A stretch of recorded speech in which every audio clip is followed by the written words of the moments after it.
Nativanning kechmishi. Abdori Mahira Əmər. Avazda Gülcimilam Ömər. Mazkur əsər Abdurning qo'shilishi bilan ovozliq kitob saloni tarafidan ovozga elinib, ovozliq kitob salonida tarqitildi. Boshqa har qanday salon va turbatlarning o'z oldiga ko'chirib tarqitishiga ruxsat qilinmaydi. Amgikimizga hurmat qiling.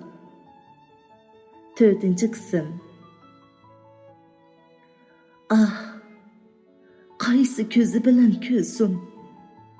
Karvatda Abdusalom bilan Farida yotqanga yugunib, tugilib o'ltiratdi. Qiynatisi billi kelmagan bo'lsa-chu kashki. Bu qabohatni ko'rmagan bo'lsa, bu nomussizlikqa shahid bo'lmagan bo'lsa, shu oq ko'ngil ota navrisidan ansirab bu yerga kelgan emasmidi? Nuriman alqamni elib sirtga chiqdi. Uydan qiynatisining bir narsani urib chaqqan, Abdusalomni urib qahri bilan tillagan ovozlari anglandi. Nurimanning bularga ko'ngil bo'lgidek hafsilasi yo'q. O'z singlisidan, yuragidan so'ygan odamidan kelgan bu ahonat, bu xo'rliqqa u qanday bardoshlik berishni bilmaydi. Qizim to'xtang. Balını doktorxonaga apirib, saqayganda cho'ng uyga ketayli ha. Qiynatisi uning kaynidan kelib shundoq dedi va balini Nurimanning qo'lidan elib ko'tarib oldi. Nurimanning bu uyda turayotganini bir oydan oshdi. Abdusalom dadasidan qo'rqib bu uyga qadam bosolmadi. Faqat Nurimanning telefoniga uchur yo'llab kechirim so'raydi. O kuni o'zining mast ekanligini, hech nima yodida yo'q ekanligini aytib tushundirdi. Nurimanning yuragi muz bo'lib qatgan. Hamma narsa soxtadek tuyuladigan bo'lib qolgan edi. Bu alamni ichiga yutolmaydi. O Faridani singlisi emas, o'z farzandidek ko'rgan. Onu deb o'z istiqbolidan voz kechgan emasmidi? Oningdan qilcha gumon qilib boqmagan, shaksiz ishongan emasmidi? Nima uchun? Zodin nima uchun? O'z nafsi uchun oningga bundoq ig'ir xiyonatni ravo ko'rdi? Ulardiksi zodi qandoq yurak, zodi qandoq vijdon. Nuriman oxiri ajrashishni qaror qildi. Qiynatisi hamma ishni o'z ko'zi bilan ko'rgachkimu uning rayiga baxdi. Bo'pti qizim, o'ylanib bo'lgan bo'lsangiz, qaroringizga hurmat qilamiz. Siz yolg'iz, bola bilan qiynalib qolasiz. Uni biz bekib beraylik. Bu pulni eling, bir ishning peshini tutishingizga yetadi. Balını yaxshi tarbiyalamabdingiz. Bizni kechiring qizim. Qiynanisi yig'lab turib shu gaplarni degandan keyin u xotirjam balini ularga topshirib, dadasidan qolgan uyni setib, Urumchiga qarab yo'lga chiqdi. Uning bu yerda 1 minutmi turg'isi yo'q edi. Onun yuragiga cheksiz dard alam urug'larini chashqan bu yerda uning ashu hasratlik o'tmishini qadamda bir aslab yuragini zeda qilg'usi yo'q edi. Nuriman Urumchiga kelib nega berishni bilmay tang'irqab qoldi. Nimala bo'lmasin, avval yotqudek bir joy tepish kerak edi. U bekatga yaqin bir kichik mehmonxonadan bir yotoqni elib, o'rinlashgandan keyin atrofdan xizmat izlashga boshladi. 3-kuni oxiri uni ishlatgidek bir joy chiqdi. Bir oshxonadan qachi yuydigan ishni topganda u intayin xushal bo'ldi. Ishni berilib ishladi. Nuriman o'zining chapdas ishchan, pokizligi bilan hammaylanga yarab qolgan edi. U bu xizmatidan bakmo rozi edi. U ko'p pul tepib o'z oldiga biror ish qilmoqchi edi. Nuriman har oylik maoshini tejab iqtisod qiladi.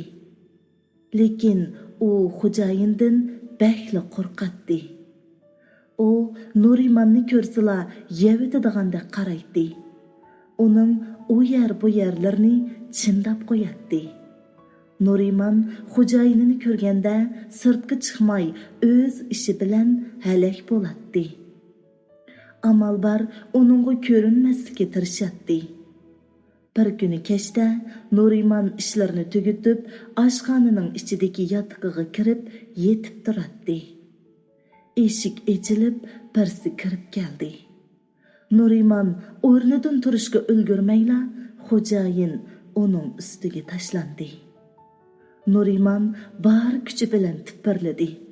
Jon jahli bilan yulqindi. Lekin uning nolalari bu asabiylashgan hayvonning quliqiga kirmaydi. Nuriman oxiri holidan ketdi. U hushiga kelganda teg'i tong yo'rmagan bo'lib, hech kim kelmagan edi. Nurimanning endi bu yerda turg'uchiligi qanmagan edi. U narsalarni yig'ishtirib, oshxonadan chiqib ketdi. Nurimanning sarson kunlari yana boshlandi. U uyon izlab, buyon izlab bir oila mulozimat markaziga kirib tizimlatdi. Bu ishda umid cho'ng bo'lmasa-mu, Nuriman sinib boqmasa bo'lmaydi. Bir haftadan keyin uning telefoni sayrab qoldi. U notanish nomerni ko'rib, sal turib olib, telefonni oldi. Yaxshimsiz, men oila mulozimat markazidan. Sizga bir mo'mayni boqadigan ishni tanishtirsam qilamsiz? Nuriman aldirab javob berdi. Qilaman, nimali ish bo'lsa mayli. Aldirmang, u mo'mayning ahvoli alohidarak. Yerim palashgan, bir o'g'li bor ekan, kelini mo'mayni bekishdan zerikib, ajrashib ketibdi. O'zi xizmat qiladigan, shunga onasiga qaraydigan odam lozim ekan. Maoshingizni yaxshi beradigan bo'ldi. Nuriman ma'qul bo'lib, oila mulozimat markaziga bordi. Ular uni heliqi yigitga tanishtirib qo'ydi. Nuriman uningga agishib, ularning uyiga keldi. Uy ikkinchi qavatda bo'lib, oddiy bezalgan bo'lsa-mu, lekin kishiga illiq, azoda tuyg'u beradi. Heliqi yigit yo'lda kelgicha o'zini biror qor tanishtirgan edi. Uning ismi Adil bo'lib, qaysidir bir maktabda o'qituvchi edi. Adil Nurimanni onasining hujrasiga boshlab kirdi. Chachlariga oq arlig'an, yuzidagi qo'riqlar bilanmi yanali chiroyli, mehr issiq ko'rinadigan bu ayolni mo'may deb ketgilimi bo'lmaydi. U Nurimanni ko'rib, tushuniksiz bir nimalarni deb uningga qarab go'ng'irladi. "O, sizni yana keliniga o'xshatayotdi", dedi Adil o'ng'aysizlangandek kulib qo'yib. Andin Nurimanga diqqat qiladigan ishlarni, onasining amroq tomoqlarini deb berib, ishiga ketib qoldi. Nurimanning ishlari bakmo eg'ir emas edi. Pat-pat mo'mayning ostini quruqdash, tamoqini berish, uylarni tozalash qatorliq ishlarni oshxonadagi jafoliq ishlarga selishtirganda ko'p oson edi. U mo'mayni shunchalik ko'ngil qo'yib boqatdi. Uni kichik balini erkalatgandek erkalatib, badallarini tutatdi. Xuddi o'z onasiga o'xshash ko'ratdi. Oylar o'tdi. 1 yilmi o'tib ketdi. Mo'may Nurimanga bakla ichkib ketgan edi. Nuriman nega borsa, mo'mayni chaqliq o'rindiqqa o'ltirg'izib, billa ep baratdi.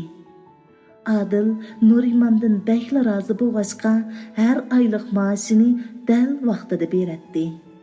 Uningga pat-pat ushaq-tushak yemekliklarni alg'ash kelatdi. Dam alğanlarda billa o'ltirib Nurimanning turmushini so'raydi. Ba'zida o'zi to'g'riliqmi so'zlab beradi. Ular bir-birini obdalla tushunib qolgan edi. Adil shundoq axloqliq, gap so'zlari o'rinliq yigit edi. Ular o'tirsidagi tushunish cho'nqurlashgancha Nuriman uni ko'rsa huduqib ketadigan, burunqidek echilib yeyilib gap qilolmaydigan bo'lib qolgan edi. Lekin u bek ko'p azar yeganligi uchun erlarga nafratlanadi. Adilning ko'zlaridagi mehr muhabbatni Nuriman his qilib turadi. Ammo e'tirof qilishga jur'ati yo'q edi. Shundoq kunlarning birida Adil uni tamoqqa taklif qilib, muhim gibi borlig'ini aytdi. Nuriman, balkim nima demoqchi ekanligimni bilib bo'ldingizmi deyman. Men sizni umrlik hamroyim bo'lsgan deyman. Xohlamsiz? Nuriman endi burunqi sadda go'dak qiz emas. Aldirab qarar chiqirdigan yoshdan allaqachon o'tib ketgan. Qadamlarini avaylab basmasi bo'lmaydi. U Adilga nima deb javob berishni bilmaydi. Adil tuyuqsiz uning qo'llarini alqanlari orasiga oldi va "Bilman, siz qo'rqyapsiz. Biz endi kichik bola emas. Men bu gapni uzun o'ylashib, andin da'vatman. Qo'shilishingizni umid qilaman, Nuriman." Nuriman uning fazilatli yigit ekanligini biladi. U ma'qullik bildirib beshini lingshitdi. Adil xushalligida uni ko'tarib oldi va netchini parqirtibdi. Ular maslahatlashib to'y xiti alg'ili boradigan bo'lib kelishdi. Avval qon tekshirtishi kerak edi. Ular tekshirtib bo'lib saqlab o'ltiradi. Bir chaqda bir qiz ularni chaqirdi. "Ayolingizning qinida azroq masala ko'rilib qoldi. Qonni qayta tekshirtishinglar kerak", dedi u. Ular ma'yus qaytib chiqib, qon natijasi chiqqicha tit bo'lib, ming taslikda habdini to'shqizib doktorxonaga bordi va doktorning ishxonasiga kirdi. "Nuriman degan sizmi? Siz Aydis virusi bilan yuqumlanibsiz." Nurimanning ko'z oldi qorong'ulashdi. U ketyotdi. Adilning chaqirishlariga, odamlarning varang-churunglarimi uning quloqiga kirmaydi. U shu mengishida hech kim yo'q yerga ketishni arzu qiladi. Bu uningga nima kelgulik?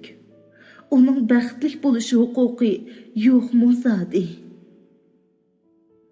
Adilning Nurimanga bo'lgan muomalasi faqatla o'zgarmadi. U Nurimanga ilhom, madad beradi. Uningdan voz kechmaydiganligini aytib, to'y qilishda chin turib oldi. Nuriman o'zining bu nejis kasalga qandoq giribtor bo'lganini bilmaydi. Burunqi eri Abdusalommidu yoki heliq oshxona xo'jayini degan iflosmidu? U bilmaydi. Bilgisimi yo'q. Bilgan taqdirdami nimani o'zgartiraydi? Uning tuyuqsiz o'g'lini bakmi ko'ygisi keldi. Bir kuni kechda u Adilga bu o'yini aytdi. "Adil, Amraxon onamga qarab tursangiz, yurtga bir berib kelay. O'g'limni bek sig'indim." Adil uning bu ishlardan o'zini qochirayotganligini, mushu ketishida qaytib kelmasligimi mumkin ekanligini his qildi.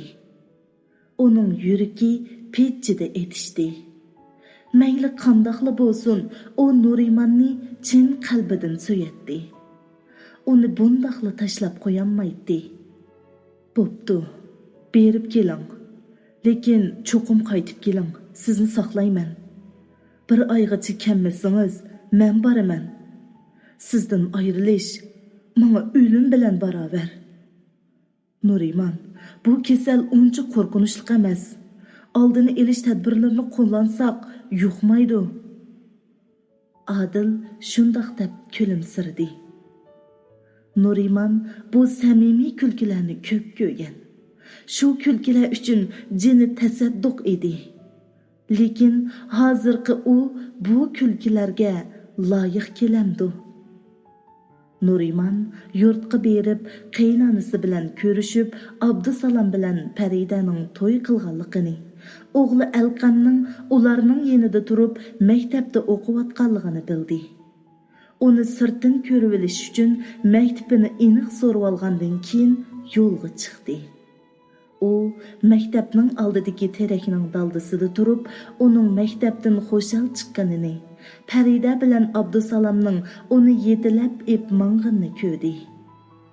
Lekin ichi ozroqmi ochiq bo'lmagan edi. U Alqam bilan ko'rishishdan voz kechdi. Qaramoqqa ularning nihoyatda baxtlik o'tayotganligini bilib olg'ili bo'ladi. Nuriman tuyuqsiz ko'nglida ularga qilchi nafrat tuyg'usi qolmaganligini his qilib qoldi. Adilning muhabbati hammani o'zgartgan. Uni turmushiga umid bilan qarashga, o'tmishini unutib, turmushini yangidan boshlash qaroriga keltirgan edi. Shundoq, mana bu muhabbatning qudrati. Qanchilgan botirlar muhabbat oldida bosh egmagan. Qanchalik kuchlik odamlar muhabbat oldida ilojsiz bequvul qolmagan. Nuriman Adilning muhabbati oldida bosh egdi. Adilning yeniga qaytmoqchi bo'lib, qandoq tez kelgan bo'lsa, shundoq tez qaytgan edi. Nurimanning hikoyasi oxirlashgan edi. Men bu bechora notavon qizning beshiga kelgan kulfatlarga uning bilan qo'shilib, ezilib yig'ladim. Uning heliga savolni nimishga so'rganligini endi bilgan edim. To'g'ri qipsiz singlim. Aydis bemorlarning baxtli bo'lish huquqi bor. Xotirjam Adilning qo'lini tuting. Qolganiga meni qachon izlasangiz yordamga tayyorman. Qo'limdan kelsila. Doktorning ko'rsatmasi bo'yicha ish ko'ring bo'lamdi. Nuriman beshini langshitib ma'qul dedi. Tong etib biz yo'lga chiqdik. Dastlabda bir eg'iz gap qilishmay kelgan odam mana endi gapimiz tugamaydi. Avtobus bekatga kelib, to'xtab, hammamiz mashinadan tushdik. Nuriman ikkimiz telefon nomerlarimizni so'rashib xo'shlashdik. U necha qadam elishiga qamlashgan egiz bo'y bir yigit kelib, uning qo'lidagi sumkani oldi. Nuriman menga qarab qo'yib, uni sharatladi. Men tushundim. U Adil edi. Ular bir-biriga ma'nilik bekishib kulishdi. Bu kulka shodlik kulkisi, mamnuniyat kulkisi. Aniqini aytganda bir notavonning baxt kulkisi edi. Hurmatli o'qirman do'stlar, Notavonning kechmishi nomli asar mushiyada oxirlashdi. Esinglarda bo'lsin, qo'llash sizlardan, tirishish bizdan.